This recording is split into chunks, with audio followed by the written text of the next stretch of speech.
Hi అండి. ఈరోజు సీతమ్మ విందు అనే ఒక చిన్న కథను మనం తెలుసుకుందాం అన్నమాట. సీతమ్మ విందు అని ఎందుకు అంటారో కూడాను తెలుసుకుందాం. మనకి రాముడు రావణాసురుడిని జయించి సీతాదేవిని తీసుకువస్తాడు. అది మనందరికీ ఆ కథ రామాయణంలో తెలుసు. అయితే రాముడికి రావణ సంహారంలో సహాయపడిన వానరులు ఎంతోమంది ఉన్నారు కదా. హనుమంతుడు, సుగ్రీవుడు, వీళ్ళందరూ వానరులందరూ కూడాను రాముడికి సహాయం చేశారని తెలిసి సీతాదేవి వారందరిపైన ప్రత్యేకమైన అభిమానంతో వారందరికీ కూడాను విందు భోజనం పెట్టాలి అని అనుకుంటుంది. రాముడి దగ్గరికి వెళ్తుంది సీతాదేవి. సీతాదేవి వెళ్ళి, రామ, మరి రావణ సంహారంలో లంకను దాటడంలో అంటే వారధిని కట్టి సముద్రాన్ని దాటడంలో సహాయం చేసినటువంటి వానరులందరికీ మనం ప్రత్యేక విందు చేద్దాము అని సీతాదేవి రాముడికి అడుగుతుంది.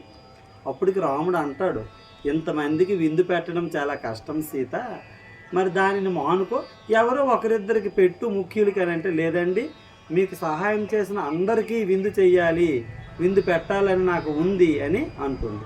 ఎందుకంటే సీతమ్మ యొక్క కష్టాలు తీర్చడానికి వానరులందరూ ఎంతగానో సహాయం చేశారు. అందువలన వారందరిపైన సీతాదేవికి ప్రత్యేకమైన అభిమానం ఉండడంలో ఎటువంటి సందేహము మనకి లేదు.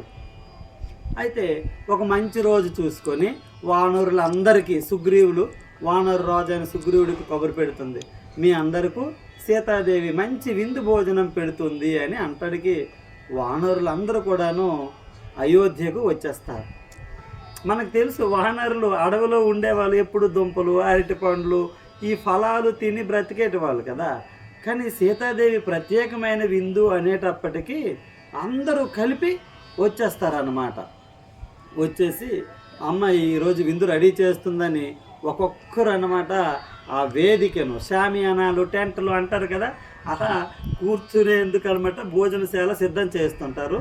సీతాదేవి వీళ్ళ కోసం ప్రత్యేకమైన వంటలు, గుండిగలు అంటే పెద్ద పెద్ద మనం ఏమంటాము వాటిని బేసిన్లు, అండాలు అంటాం కదా, అలాంటి వాటిలో చాలా పెద్ద పెద్ద పాత్రలు నిండుగా వండుతుంది. పాయసాన్నాలు, చక్కెర పొంగలి, దద్దోజనము, పులిహోర, ఇప్పుడు భాషలో అయితే బిర్యానీ, వెజ్ బిర్యానీలండి.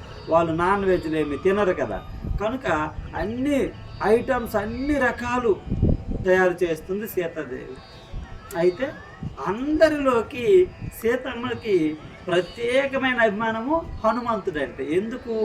మొట్టమొదట సీతాదేవికి కష్టాన్ని తీర్చి రాముడు నీకోసం వస్తున్నాడు అని చెప్పినవాడు హనుమంతుడు కాబట్టి హనుమంతుడు పైన ప్రత్యేకమైన అభిమానం ఆమెకు ఉంది కనుక హనుమంతుడిని పిలిచి ప్రత్యేకంగా భోజనం పెడతాను అని అంటుంది రాముడితోటి. రాముడు అంటాడు, వద్దు, అందరితో పాటు అందరిలాగా పెట్టు అని అంటే, లేదండి హనుమంతుడు అంటే నాకు విశేషమైన అభిమానం ఉంది కనుక నేను హనుమంతుడికి ప్రత్యేకంగా పెడతాను అంటే రాముడు సరే నీ ఇష్టము అనేస్తాడు. ప్రత్యేకించి హనుమంతుడిని పిలుస్తుంది. వంటగదికి తీసుకెళ్ళి, అంటే ఆ అంతఃపురంలోనే ఒక గదిలోకి తీసుకెళ్ళి ఆంజనేయుడికి ప్రత్యేకంగా ఒక పెద్ద విస్తరి పెట్టి ఒక్కొక్క పదార్థం వడ్డించడం మొదలు పెడుతుంది. హనుమంతుడు మొదటగా ఔపోసన పడతాడు. ఔపోసన పెట్టి ఒక్కొక్క పదార్థం వేస్తుంది. హనుమంతుడు జయ శ్రీరామ్ అనుకొని తినటం మొదలు పెడతాడు. సీతమ్మ వేస్తుంది, హనుమంతుడు తింటూ ఉంటాడు. సీతమ్మ వేస్తుంది, హనుమంతుడు తింటూ ఉంటాడు. ఒక గుండిగా అయిపోయింది. సీతమ్మకు ఆశ్చర్యం వేస్తుంది అన్నమాట, ఏమిటిది అనుకొని. కానీ హనుమంతుడు సరిపోయింది చాలు అన్నమాట అనట్లేదు. సీతమ్మకి హడావిడి గుండె దడ పట్టుకుంది. ఆ పరిచారికులకు ఇంకొకటి తెండి తీసుకురండి, హనుమంతుడు చాలు అన్నంత వరకు తీసుకురండి అని అనేటప్పటికి అప్పటి వరకు వండిన ప్రతి పదార్థము, అంత పెద్ద గుండిగలా కొన్ని వేల మందికి వండిన ఆహార పదార్థాలు కూడాను హనుమంతుడికి వేస్తుంటే చాలు, హనుమంతుడు తింటూ ఉంటాడు. హనుమంతుడు చాలు అని అనడు, సీతమ్మ వేయడం మానదు. కానీ పాత్రలు అయిపోయాయని పరిచారికలు చెప్పేటప్పటికి సీతమ్మ ఒకసారి రాముడి దగ్గరికి వెళ్తుంది. రాముడి దగ్గరికి వెళ్ళి, ఏమండి వండిన పదార్థాలన్నీ అయిపోయాయి, ఇంకా హనుమంతుడికి తృప్తి కలగలేదు. ఏం చెయ్యాలి, మీరే సలహా ఇవ్వండి అంటే హనుమంతుడు ఏం లేదు, శ్రీరామ అని ఏదో ఒక దానిపైన రాసి ఇవ్వు అని అంటాడు. అనేటప్పటికి సీతమ్మ పరుగును వెళ్తుంది పెరట్లోకి, ఒక తులసి ఆకు తీసుకుంటుంది. ఆ తులసి ఆకు పైన తన చేతితో శ్రీరామ అని రాసి ఆ ఆకుని ఆ పదార్థంలో ఆ లాస్ట్ చివరి ముద్ద ఉంటుంది కదా, దాంతో పాటు వడ్డిస్తుంది అనమాట. ఆ ముద్ద తింటాడు హనుమంతుడు.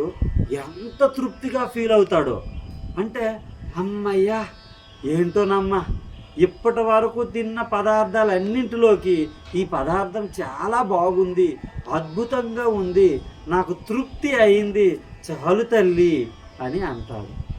ఈ కథ ద్వారా మనకి ఏం తెలుస్తుంది అంటే హనుమంతుడి ఆహారం కూడాను శ్రీరామనామమే. అంటే హనుమంతుడు రోమాన శ్రీరామ అన్న నామమే పలుకుతుంది అని మనకు తెలుస్తుంది. సీతమ్మ అమ్మయ్య హనుమ తృప్తి కలిగిందంటే చాలు తల్లి, కడుపు నిండుగా అయింది, తృప్తి కలిగింది, జై శ్రీరామ్ అనుకొని మళ్ళీ చేతిని కడుక్కోవటానికి పెరట్లోకి వెళ్తాం.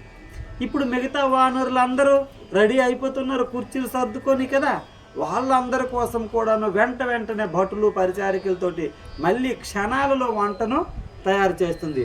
అంటే బూరెలు, కుడుములు, అరిసెలు, పరమాన్నము అంతా కూడాను తయారు చేస్తుంది అనమాట. తయారు చేసి ఆ పదార్థాలన్నింటికి వానరులందరికీ వెంటనే సరఫరా చేస్తుంది.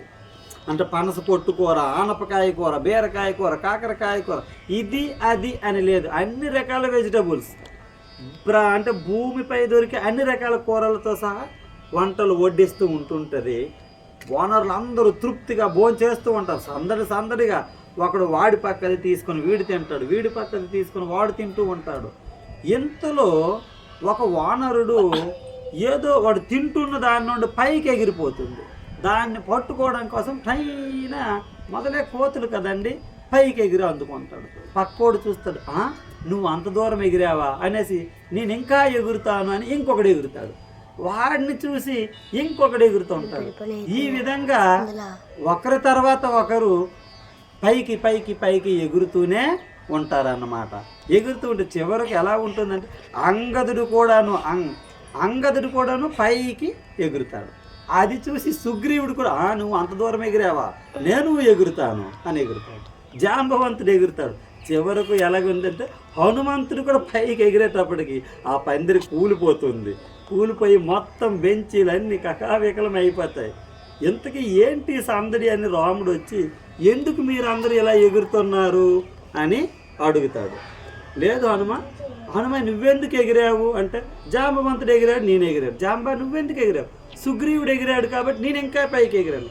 ఇలా కనుక్కుంటేటప్పటికి మొదటివాడి దగ్గరికి వచ్చేటప్పటికి ఏముంది, నేను తింటున్న పదార్థంలో ఒక గింజ పైకి ఎగిరింది, దాన్ని పట్టుకోవడానికి నేను ఎగిరాను అని అంటాడు. మొత్తం మీద సీతమ్మ విందు ఈ విధంగా హాయిగా నవ్వుతూ జరిగింది. సీతమ్మ పెట్టిన ఈ భోజనాన్నే సీతమ్మ విందు అని అంటారన్నమాట. మీకు ఈ కథ నచ్చిందని ఆశిస్తాను. Thank you. నమస్తే.